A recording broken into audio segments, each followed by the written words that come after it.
जब इनके गांड पे लात लगेगी ना आने वाले इलेक्शन में, तब उनको पता पड़ेगा। ब्रिज बना दिए, बिल्डिंगे बना दी, इंफ्रास्ट्रक्चर अच्छा कर दिया, रोड्स बना दिए। अरे लेकिन उसके लिए हमारे पास गांड के नीचे गाड़ी तो चाहिए ना। ये तुम्हारे बाप का पैसा है क्या? ये टैक्स पेयर है। हमारे जैसे हम जो टैक्स पे करते हैं वो पैसा तुम्हारी तिजोरी में जाता है। कहाँ गए वो 15 लाख तुम्हारे? कहाँ है वो नीरव मोदी? कहाँ है वो सारे माल्या वगैरह? गाजर दिखा के हमको बता रहे कि बेटा तुम्हारे अच्छे दिन आएंगे, बेटा अच्छे दिन आएंगे। कब आएंगे? जब आप सिग्नल पे खड़ा रहोगे, हाँ, जब किसी संडास नाली साफ करते बैठोगे, हाँ, बुढ़ापे में वॉचमैनगिरी करोगे, 1000 और 2000 की नौकरी करोगे, वो अच्छे दिन ला रहा हूँ बेटा, रुक जाओ। जैसे 60 और 70 साल के बूढ़े अगर देश चलाने लगे तो हम क्या करेंगे? हाँ, हमारे हाथ में तो सत्ता। बुढ़ापे में हम भीख मांगेंगे अगर हमें पेंशन नहीं मिलेगी? ये तुम्हारे बाप का पैसा है क्या? ये टैक्स पेयर है। हमारे जैसे हम जो टैक्स पे करते हैं वो पैसा तुम्हारी तिजोरी में जाता है। और वो पैसा कहाँ जाता है? बैंकों में। और बैंकों को लूटने वाले कहाँ बैठे? यूके में, यूएस में। कहाँ गए वो 15 लाख तुम्हारे? कहाँ है वो नीरव मोदी? कहाँ है वो सारे माल्या वगैरह? हाँ, उनको तुम सिक्योरिटी देते हो वहाँ पे, यूके के साथ टाई अप करते हो, बिजनेस का टाई अप करते हो, और उसके वो छत के नीचे इनको दबा के रखा है। क्यों? तुम्हारे पास क्या गवर्नमेंट नहीं है? तुम्हारा लॉज है इतना स्ट्रांग है, कहीं से भी उखाड़ लाएंगे हम। तो बोले थे कि हम काला धन ले आएंगे, 15 लाख देंगे, 2 करोड़ रोजगार देंगे, और जो विदेश में भाग के गए हैं कारोबारी उनको घसीट के लाएंगे। तो वही बात है ना, मैं आपकी बात सच करता हूँ कि 15 लाख लेने के लिए आपको स्विस बैंक जाना पड़ेगा, है कि नहीं?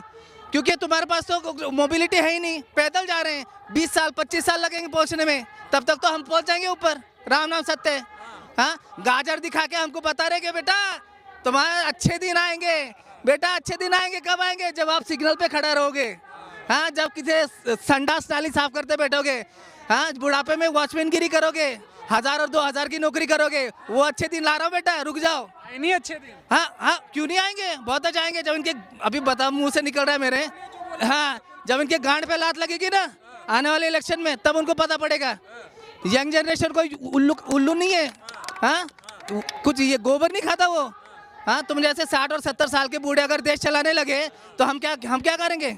हाँ, हमारे हाथ में तो सत्ता। मोदी जी कह तो रहे युवाओं की भागीदारी बढ़ाने में लगा हुआ हूं मैं तो उनको एक ही सजेशन दूंगा, देश की अगर गरीबी मिटानी है, देश की अगर गरीबी मिटानी है ना, तो पहली बात 3 चीजें मुफ्त कर दो, सारा सोल्यूशन है मिल जाएगा। एक, एजुकेशन फ्री करो, कंप्लीट एजुकेशन। दूसरा, हॉस्पिटल्स, जो दवाखाना है ना, हॉस्पिटल्स वो फ्री करो। और तीसरा, ट्रांसपोर्टेशन फ्री करो।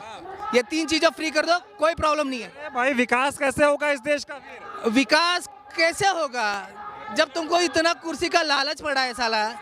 ये फेविकॉल का जोड़ है भाई, छूटेगा नहीं। वही तो बात है, विकास कैसे होगा? जब हमारा विकास होगा तभी तो देश का विकास होगा। क्या लग रहा है आप लोगों का विकास नहीं कर रहे मोदी? बिल्कुल नहीं कर रहे हैं।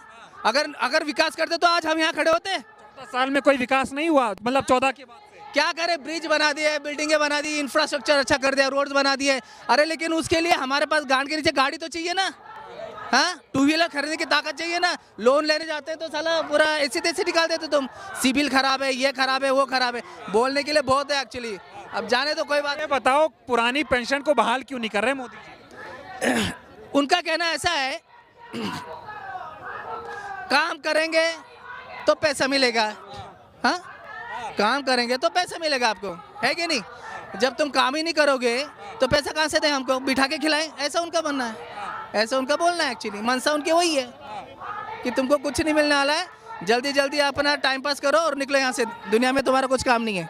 लग रहा है मोदी जी नहीं देंगे, फिर भी रैली करने आए हैं। देखो, कोई भी लड़ाई एक रात में, या कोई भी जंग एक रात में नहीं जीती जाती। उसके लिए बहुत बलिदान देना पड़ता है।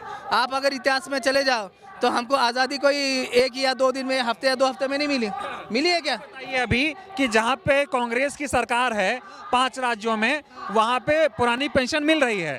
अभी 5 राज्यों में चुनाव भी है, उन्होंने अपने बजट पत्र में ऐलान कर दिया कि हम पुरानी पेंशन बहाल करेंगे। क्या देख रहे हैं कि जो देगा उसको वोट देंगे? अच्छा सुनो मेरी बात, अभी एक मेरे को सरदार जी मिली थी। करेगा वही देश पे राज करेगा, जो पेंशन की बात करेगा वही देश पे राज करेगा। कांग्रेस तो बोल रही है हम देंगे, तो वही राज करेंगे। जो लोग झूठ बोल के इधर आए हैं, यहाँ पे जो इन्होंने आंदोलन छेड़ा था 70,000 करोड़ का, क्या किया सुप्रीम कोर्ट ने? कुछ भी नहीं निकला। खाली हम लोगों को पागल बनाने का काम किया। हम लोग उनके पीछे पड़े, सब लोग उनके पीछे पड़े, देश की पूरी जनता उसके। वोट देंगे मोदी जी को 24 में? नहीं नहीं, वोट तो नहीं देंगे, वोट तो नहीं देंगे और देने भी नहीं देंगे किसी को। अच्छा, मोदी जी को वोट ही नहीं देने देंगे? नहीं देने देंगे। बीजेपी गवर्नमेंट नहीं मिलेगा, हम लोग कुछ नहीं मिलेगा। एक कर्मचारी, उसके पीछे 4 लोग हैं, ठीक है, एक कर्मचारी 4 लोग हैं। वैसे 17.5 लाख है एक्चुअली महाराष्ट्र में, मल्टीप्लाइड बाय 4, काउंट देख लीजिए आप, ठीक है ना, कुछ नहीं होने वाला है। हाँ।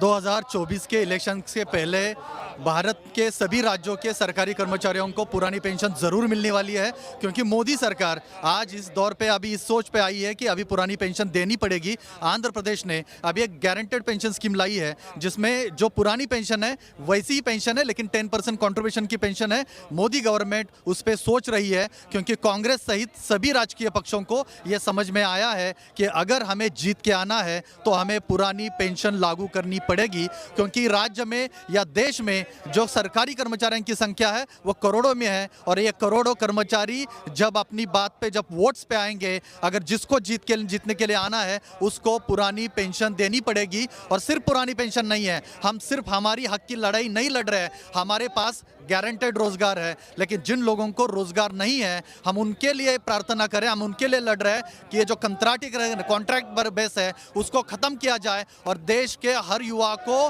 कायम स्वरूपी जो उसका हक का प्राइवेट करते जा रहे हैं, वो कह रहे हैं प्राइवेट करने से जो है विकास हो रहा है इस देश का। बिल्कुल नहीं हो रहा है। आप किसी भी सरकारी स्थापनाओं में जाओ, वहाँ पे देखो जो कर्मचारी वहाँ पे काम कर रहे हैं, जिसको 30,000 सैलरी मिलनी चाहिए, वो कॉन्ट्रैक्टर उसको 9-10 हज़ार में उसको काम करवा रहा है। तो ये बहुत ही नाइंसाफी हो रही है। और वो जो लोग, वो युवा ना शादी कर पाएंगे, ना उनका घर बसा पाएंगे, क्योंकि उनके पास जो रोजगार है उसकी कोई गारंटी नहीं। ठीक काम नहीं कर रहे मोदी जी इस। बिल्कुल नहीं कर रहे। जो नीतियां है, ये नीतियां इस तरफ होनी चाहिए कि ना कि चलो सड़कें, अच्छी अच्छी बिल्डिंगें, ब्रिज सब जगह सब ठीक है, लेकिन यहाँ का जो देश का युवा है, इस देश का फार्मर है, इस देश का जो सर्वसामान्य नागरिक है, उसके हित के लिए लड़ना चाहिए।